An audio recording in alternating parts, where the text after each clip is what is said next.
अस्सलाम वालेकुम my YouTube family, कैसे हैं आप सब लोग।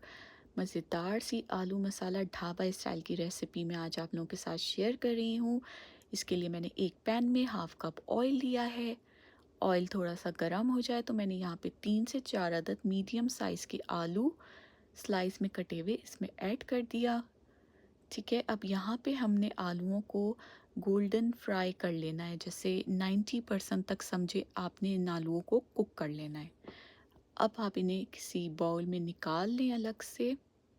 उसी ऑयल में 2 से 3 अदद लहसुन चॉप किया हुआ ऐड कर दें, 1 टीस्पून साबित ज़ीरा ऐड करें और 3 से 4 अदद साबित लाल मिर्च ऐड करके थोड़ा सा भून लें।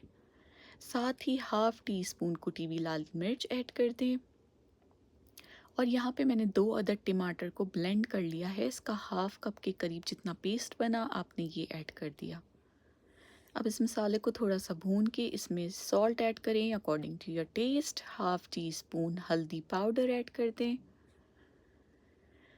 अब यहाँ पे आपने 1/4 कप के करीब पानी लिया है, ये ऐड कर दिया मसाले में, सही है। और साथ ही जो आपने आलू फ्राई करके रखे थे वो आप इसमें ऐड कर दीजिएगा।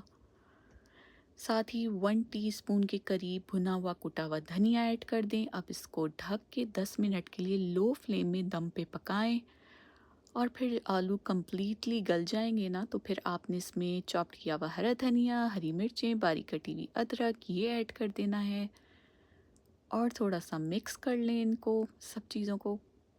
और फिर गर्मा गर्म इनको सर्व करें नान के साथ, चपाती के साथ, और मज़ेदार सा आलू मसाला ढाबा स्टाइल तैयार है। अगर आपको मेरी रेसिपीज़ पसंद आती हैं तो प्लीज़ मेरे चैनल को लाइक और सब्सक्राइब ज़रूर कर दीजिएगा।